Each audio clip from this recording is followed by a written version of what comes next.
I'm quoting from his own works, Mahatma Gandhi's, and Mr. Kulkarni would know because he has written a book on Mahatma Gandhi. Quote, Hindus should not harbor anger in their hearts against Muslims even if the latter wanted to destroy them, even if the Muslims want to kill us all. We should face death bravely. If they established their rule after killing all Hindus, we would be ushering in a new world by sacrificing our lives. We shall be ushering in a new India. So, the gentleman who is calling the greatest man who walked the earth wouldn't have been there to utter these words because the Muslims would have killed us all and he would have been happily writing his biography. Looking back at the life of Mahatma Gandhi in its totality, Sir, did he say this or not? Don't take some words. He has been equally critical of Muslim communalism. There comes context. No. Therefore, context is important. Quotes about Bhopla riots, when he said the Hindus were responsible for their own massacre. What are you talking about? And it's not just me criticizing Mahatma Gandhi.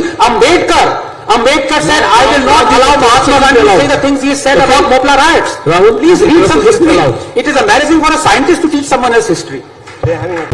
You wanted to make a point. Just a couple of points to Mr. Kulkarni. I think what he praises, I'm quite shocked and appalled actually, the kind of things that he's saying that are praiseworthy. I'll just take two examples. It is certainly not praiseworthy for someone to say that I really admire Mr. Bhagwat for reaching out to Muslims. I'm sorry, what is this reaching out? And if anyone needs to be reaching out, it is the Hindus of the country.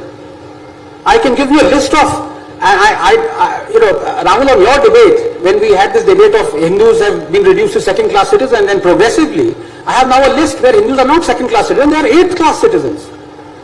And this government is not just partly but kind of wholly responsible for keeping them as eighth-class citizens. If I were to ask Mr. Salim very simple yes or no question, would he agree that the government take control of the mosques? Of course he will say no. But including this government is controlling Hindu temples, earning lakhs and lakhs of crores of that is legitimately Hindu temple property and that of Hindus. There are so many other examples, places of worship act, the Waqf Act 1995, the Kashmiri Hindus not being rehabilitated back to Kashmir. So it is the Hindus that need reaching out to, not the Muslims, I'm sorry. So let's get those facts right. And secondly, when he says that the greatest person who ever walked the earth was Mahatma Gandhi, and this is just appalling. So let me end with this. I don't need to criticize or lampoon the great Mahatma. I will just use his own words. This is what he said while preaching to those affected by the pre-partition Hindu-Muslim violence, and I'm quoting from his own works, Mahatma Gandhi's, and Mr. Kulkarni would know because he has written a book on Mahatma Gandhi. Quote, Hindus should not harbor anger in their hearts against Muslims even if the latter wanted to destroy them, even if the Muslims want to kill us all. We should face death bravely. If they established their rule after killing all Hindus, we would be ushering in a new world by sacrificing our lives. We shall be ushering in a new India. So, the gentleman who is calling the greatest man who walked the earth wouldn't have been there to utter these words because the Muslims would have killed us all and he would have been happily writing his biography. Quoting Mahatma Gandhi is demonizing him. Quoting Darwin would be from origin of species demonizing. And I'm not just talking, Rahul, just 30 seconds. I don't want to just talk about Hindu Mahatma Gandhi. Mr. Kulkarni, please. I did not interrupt you. You were talking. One second. I did not interrupt because I want to quote. I regard Mahatma Gandhi as the father of the nation. Mahatma Gandhi is the greatest Indian born in modern times and also the greatest Hindu. He was a devout Hindu. Now, I don't want to get into Mahatma Gandhi debate in this. Let me only say this, that left or right, we have to learn to live together in this country. No, so if that is the case, so I want then there are just 30 seconds. This time, you owe me. Sudhinder ji, we have talked about Mahatma Gandhi. There are many contributors to the freedom struggle. We forget. Let me finish, sir. There's, for a particular persuasion, an ideological persuasion, Veer Savarkar, who also contributed. He went to jail.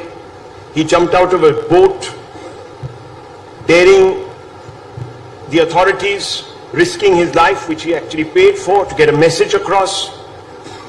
He also fought a cause, but he's called a coward.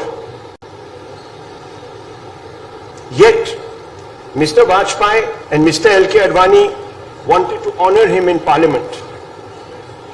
Are we being selective again on the issue of are icons. Yes, we are So we are selective. intolerant. When you talk about freedom fighters, We are selective. Gandhiji, I thought you were talking about Bhagat Singh. We are selective. You brought in Veer Savarkar. We are selective. Talk about freedom fighters. And Why you should were discussing about one second, ideology. one I second. thought Why you should were there be a talking cancel about culture? this side of Why that should side someone guy. else's So you icon? utter the name of Bhagat Singh. Why should someone else's icon not be mentioned? Or you at all? put him as a freedom fighter.